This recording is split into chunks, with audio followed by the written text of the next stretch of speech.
तो भाई लोगों स्मैकडाउन की शुरुआत होती है ग्रेसन वॉलर की एंट्रेंस के साथ, क्योंकि उनका मैच है अगेंस्ट क्रिमसन ग्राइम्स। लेकिन इस मैच से पहले हमें दिखाया जाता है पिछले हफ्ते का रीकैप, जिसमें निक ऑल्डिस ने फेटल 4-वे मैच को अनाउंस किया था और रोमन रेंस ने पॉल हेमन से ये सब जानने के बाद उससे कहा कि जाकर ये सब फिक्स करो। और रोमन रेंस बहुत गुस्से में थे। तो कारण क्रिमसन ग्राइम्स अपनी एंट्रेंस कर रहे होते हैं, तो वहां पर सोलो और जिमी आकर उनके ऊपर अटैक कर देते हैं, क्योंकि ब्लड लाइन जो है वो स्मैकडाउन की शुरुआत करना चाहती है। पॉल हेमन को सब कुछ फिक्स करना है इसीलिए। और यहाँ पर वो सिक्योरिटी गार्ड्स पर भी हमला करते हैं निक ऑल्डिस के।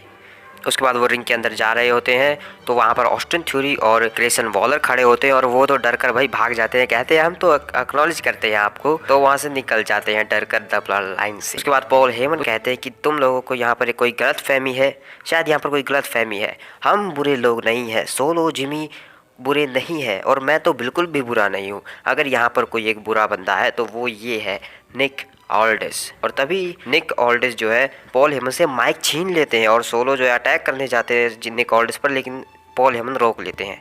उसके बाद निक ऑल्डिस कहते हैं कि तुमने यहाँ पर द ब्लड लाइन ने 2 हफ्तों से मैचेस को खराब किया है, 2 मैचेस को तुमने खराब कर दिया है, पिछले हफ्ते मेन इवेंट को और आज भी तुमने पहले ओपनिंग मैच को ही खराब कर दिया। लेकिन अब जो है ब्लड लाइन किसी भी मैच को खराब नहीं कर पाएगी, क्योंकि ब्लड लाइन खुद आज मेन इवेंट करेगी। जिमी ऊसो और सोलो सिकोवा और रोमन रेंस ब्लड लाइन के तीनों मेंबर आज लड़ेंगे एले नाइट, एजे स्टाइल्स और रैंडी ऑर्टन से एक टैग टीम मैच में मेन इवेंट में। और फिर पॉल हेमन जो है निक ऑल्डिस से माइक छीनने की कोशिश करते हैं, लेकिन निक ऑल्डिस काफी जोर से पकड़ बनाए हुए, तो वो माइक नहीं छीन पाते हैं पॉल हेमन निक ऑल्डिस से। लेकिन वही ये बात सुनकर कि रोमन रेंस आज मेन इवेंट करेंगे तो सब लोग तो खुश हो जाते हैं, पूरा यस यस चिल्लाने लगता है। लेकिन पॉल हेमन चिल्लाकर कहते हैं कि तुम जानते हो ना आज रोमन रेंस बिल्डिंग में नहीं है, इवेंचुअली वो इस अरीना में तो क्या इस सिटी में ही नहीं है, इसीलिए ये मैच नहीं हो सकता आज रात। तो निक ऑल्डिस कहते हैं कि मुझे कोई फर्क नहीं पड़ता कि रोमन रेंस कहाँ है, या तो उसे बुला कर लाओ या फिर कोई पार्टनर ढूंढ लो पिछले लॉकर रूम से, किसी को भी ढूंढ लो, जाकर जाओ ढूंढो, मेन इवेंट में काफी टाइम है। उसके बाद भाई बैक स्टेज में जिमी ऊसो सोलो सिकोवा से कह रहे होते हैं कि मुझे काफी टेंशन हो रही है, हमारे साथ कौन टीम अप करेगा। वो पॉल हेमन से भी कहते हैं कि हमारे साथ कोई टीम अप नहीं करेगा, हमने लॉकर रूम के हर एक बंदे से दुश्मनी ले रखी है, सबको पीटा है, तो हमारे साथ कोई भी टीम अप नहीं करेगा। लेकिन पॉल हेमन समझाते हैं कि देखो ऐसा नहीं है, ब्लड लाइन के साथ जुड़ना हर किसी के लिए एक सौभाग्य की बात है और कोई ना कोई तो क्या हर कोई जो है ब्लड लाइन के साथ जुड़ना चाहेगा। मैं जाकर लेकर आता हूँ किसी को। तो पॉल हेमन चले जाते हैं किसी को लेने के लिए अपनी टीम में, यानी कि ब्लड लाइन के न्यू मेंबर के तौर पर। उसके बाद जिमी जो है वो सोलो से कहते हैं कि क्या तुम्हें टेंशन नहीं हो रही, तो सोलो कहते हैं मुझे कभी टेंशन नहीं होती। तो भाई गूंगा बोला आज भाई, सच में सोलो सिकोवा बहुत ही कम बोलते हैं, लेकिन जब भी बोलते हैं तो पते की बात बोलते हैं। उसके बाद शो पर सेंटोस एस्कोबार और लॉस लोथारियोस आते हैं, क्योंकि लॉस लोथारियोस का मैच है अगेंस्ट LWO और इस पूरे मैच को जो है सेंटोस एस्कोबार कमेंट्री टेबल से देखेंगे। उसके बाद भाई ये मैच स्टार्ट होता है।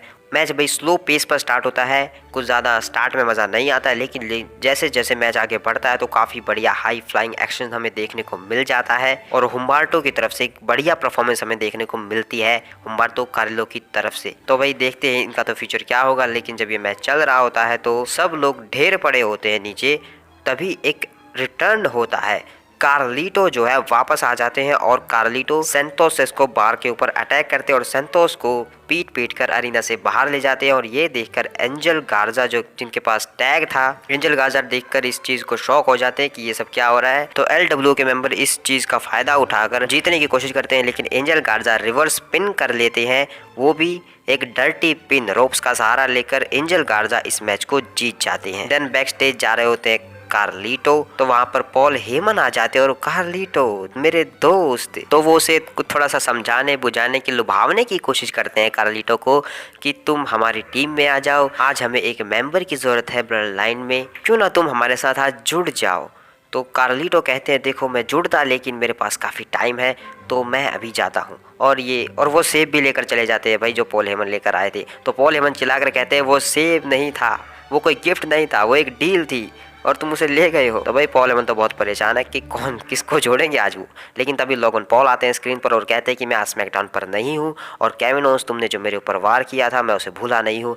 मैं तुम्हें रॉयल रंबल में जरूर देख लूंगा और रहूंगा तुम्हारा यूनाइटेड स्टेट चैंपियन। और लोगन पॉल ये भी कहते हैं मैं चाहूंगा कि तुम जो है रॉयल रंबल तक बिल्कुल फिट हो जाओ और अपने हाथ से वो जो प्लास्टर तुम पहन कर आते हो उसे निकाल कर आओ, और अगर तुम उसे निकाल कर नहीं आते हो तो मैं मैच को रद्द कर दूंगा, मैं मैच करूंगा ही नहीं, ऐसा कहते हैं लोगन पॉल। उसके बाद केविन ओवेंस आते हैं स्क्रीन पर और वो कहते हैं कि मैं तुम्हारी बातें सुन रहा हूँ और टेंशन मत लो, हम सब कुछ फिक्स कर लेंगे, तुम अगले शो पर आना, मैं तुम्हें केओ शो पर इनवाइट कर रहा हूँ। तो भाई केविन ओवेंस जो है अगले स्मैकडाउन के लिए केओ शो पर लोगन पॉल को इनवाइट कर लेते हैं। उसके बाद शो पर बियांका ब्लेयर वर्सेस बेली का मैच होता है जिसमें भाई बेली बहुत स्ट्रगल करती है क्योंकि बेली को लगा था कि डैमेज कंट्रोल उनकी पूरी मदद करेगी इस मैच में, लेकिन भाई बेली 2 बार मौके बनाती है, 2 बार वो रेफरी को जो है बिजी करती है अपने ऊपर ताकि डैमेज कंट्रोल अटैक कर सके बियांका ब्लेयर पर, लेकिन वो करते ही नहीं है अटैक और इसी के चक्कर में लास्ट में लगती है एक स्पेयर और उसके बाद एक KO डीट्स और यहाँ पर बेली जो है हार जाती है। और बाद में बैक स्टेज में जाकर वो बेली जो है डैमेज कंट्रोल से कहती है कि तुम लोगों ने मेरी मदद की क्यों नहीं। तो डकोटा काय कहती है कि हमें लगा था कि तुम खुद जीतोगी, हम तुम्हें अपने आप को साबित करना था, तुम अपने दम पर जीतना चाहिए था तुम्हें। और उसके बाद पूरा डैमेज कंट्रोल जो है बेली को छोड़कर चला जाता है। तो भाई साफ दिख रहा है कि डैमेज कंट्रोल के साथ बेली की नहीं बन रही है और भाई बहुत जल्द हमें वो चीज़ देखने को मिलने वाली है जब बेली जो है डैमेज कंट्रोल को छोड़ देंगी या फिर डैमेज कंट्रोल जो है बेली पर अटैक करेगा आफ्टर रॉयल रंबल। उसके बाद शो पर बॉबी लैशली आते हैं और काफी गुस्से में लग रहे होते हैं, अपने एंट्रेंस को भी अच्छी तरीके से नहीं करते हैं। बॉबी लैशली आकर सीधा कॉल आउट कर देते हैं EOP और कैरियन क्रॉस को जो भी उन्होंने पिछले हफ्ते किया था उसके लिए। उसके बाद पॉल एलरिंग आ जाते हैं और वो जो है स्क्रीन की तरफ इशारा करते हैं जिसमें कैरियन क्रॉस अपने बारे में और AOP के रिटर्न और डोमिनेशन के बारे में बातें करते हैं और पॉल एलरिंग के बारे में भी कहते हैं कि हमारे पास एक ऐसा इंसान है जिसके पास बहुत तेज दिमाग है और 2 ऐसे इंसान जो सबकी धज्जियां उड़ाते हैं और हम हैं द फाइनल टेस्टमेंट। तो यहाँ पर इन टीम का नाम पता चल चुका है भाई हमें तो, और बॉबी लैशली ये सब देखकर काफ़ी गुस्सा होते हैं और चले जाते हैं वहाँ से। उसके बाद पॉल हेमन जो है पीछे काफ़ी स्ट्रेस में बैठे होते हैं क्योंकि उन्हें कोई पार्टनर नहीं मिल रहा है। तभी वहाँ पर प्रिटी डडली आकर कहने लगते हैं कि हमें सुना है कि तुम्हें एक पार्टनर की जरूरत है, तो हम दोनों काफ़ी बढ़िया है, हम तुम्हारे लिए मैच लड़ सकते हैं, हम यहाँ पर सबसे बढ़िया रेसलिंग करते हैं। लेकिन पॉल हेमन कहते हैं कि तुम लोगों को पता है ना कि मुझे सिर्फ एक ही मेंबर की ज़रूरत है। तो प्रिटी डडली कहते हैं नहीं, हमें ये तो नहीं पता था, हमें कुछ काम याद आ गया तो हम यहाँ से चले जाते हैं। और भाई प्रिटी डडली वहाँ से चले जाते हैं क्योंकि वो दोनों एक साथ कुछ कर सकते हैं लेकिन अकेले शायद कुछ नहीं कर सकते। उसके बाद हमें पता चलता है कि कार्मेलो हेव्स ने जो है स्मैकडाउन का कॉन्ट्रैक्ट साइन कर लिया है, उनका प्रमोशन हो चुका है कि अब वो स्मैकडाउन पर आ चुके हैं। लेकिन वहाँ पर ऑस्टिन थ्योरी और ग्रेसन वॉलर आ जाते हैं और फिर निक ऑल्डिस जो है कार्मेलो हेव्स और ऑस्टिन थ्योरी का जो है एक मैच सेटअप कर देते हैं क्योंकि वो नए आए हैं और आज ग्रेसन वॉलर का मैच भी जो है लाइन की वजह से खराब हो गया इसीलिए। तो शो पर ये मैच होता है ऑस्टिन थ्योरी वर्सेस कार्मेलो हेव्स और भाई काफ़ी अच्छा हमें ये मैच देखने को मिल रहा होता है। कार्मेलो हेव्स की तरफ से काफ़ी बढ़िया परफॉर्मेंस चल रही होती है लेकिन एंड में होता है भाई एक गलती जिसकी वजह से होती है एक इंजरी दोनों ही सुपरस्टार्स को। दोनों ही सुपरस्टार्स टॉप रोप पर जाते हैं एक हाई फ्लाइंग एक्शन मूव दिखाने के लिए, लेकिन वो हो जाता है गलत कनेक्ट जिसकी वजह से दोनों के सिर जाकर लगते हैं नीचे मैट पर और दोनों को हो जाती है एक नेक इंजरी। और भाई साफ देखने पर पता चल रहा है कि शायद सीरियस भी हो सकती है, तो भाई देखेंगे क्या मेडिकल रिपोर्ट निकल के आएगी बाद में। उसके बाद भाई बॉबी लैशली जो है वो बैक स्टेज से जा रहे होते हैं, तभी पॉल हेमन उनका रास्ता रोक लेते हैं और उनसे कहते हैं कि मुझे आज रात एक बंदे की ज़रूरत है जो ब्लड लाइन का साथ दे LA नाइट रैंडी ऑर्टन के खिलाफ। तो बॉबी लैशली कहते हैं कि मैं ब्लड लाइन के सामने ज़रूर आऊँगा, उनके साथ ज़रूर आऊँगा, लेकिन रोमन रेंस को तोड़ने फोड़ने के लिए, यानी कि भाई वो मना कर देते हैं।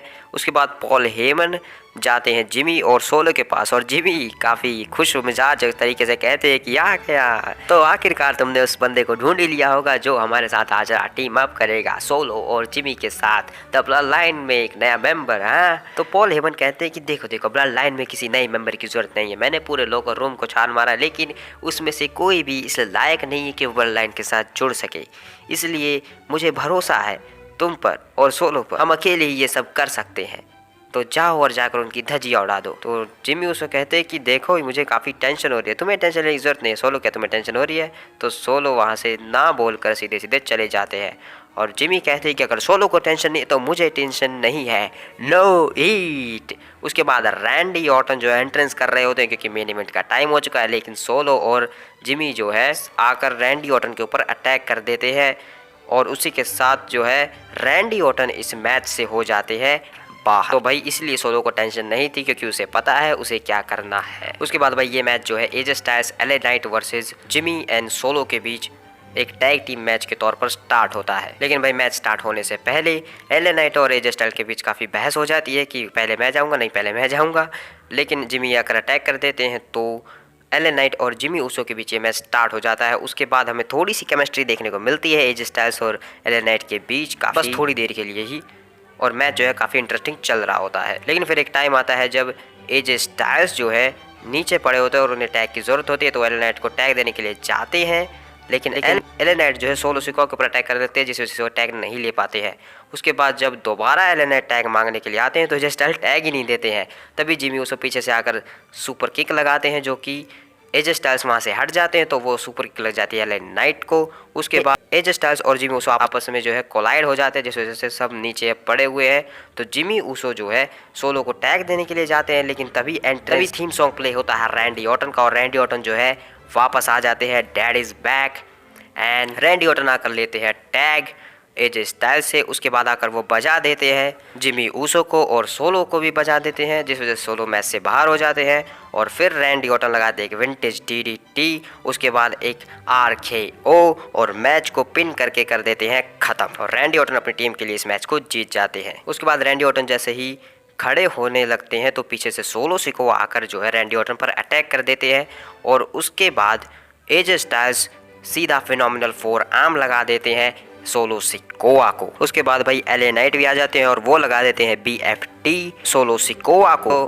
फिर से एलए नाइट और एजे स्टाइल के बीच बहस होने लगती है, लेकिन रैंडी ऑर्टन देख रहे हैं कि सोलो उठ रहा है तो सोलो को एक और RKO बजा देते हैं रैंडी ऑर्टन यहाँ पर। और फिर उसके बाद ये तीनों सोचते कि क्यों ना इनको भी धोया जाए, तो वो रैंडी ऑर्टन, एजे स्टाइल्स और एलए नाइट एक साथ मिलकर जो है सोलो और जिमी को बुरी तरीके से धो देते हैं, और ऊपर से एक shield triple threat power bomb भी लगा देते हैं जिससे भाई नॉस्टैल्जिया हिट होता है। ये तीनों भाई शील्ड को ट्रिब्यूट दे रहे थे या उनकी बेइज्जती कर रहे थे, मुझे नहीं पता, वो तुम लोग देख लेना। और उसके बाद भाई रोमन रेंस को कॉल लगाते हैं पॉल हेमन, और इसी के साथ शो जो है ख़त्म हो जाता है। और अगले हफ्ते के लिए women's tag team championship match होगा Katana Chance, Kayden Carter versus Alba Fyre और इस्ला डाउन के बीच, और उसी के साथ KO शो भी होगा जिसके ऊपर लोगन पॉल स्पेशल गेस्ट आएंगे, और उसी के साथ होगा contract signing Royal Rumble fatal 4-वे मैच के लिए। लेकिन भाई आज जो है सोलो सिकोआ की बहुत बुरी धुलाई हो गई क्योंकि सारे फिनिशर तो सोलो को ही लगे हैं। लेकिन भाई एक बात तो साबित हो गई कि ब्लड लाइन को जो है एक नए मेंबर की ज़रूरत है, तो शायद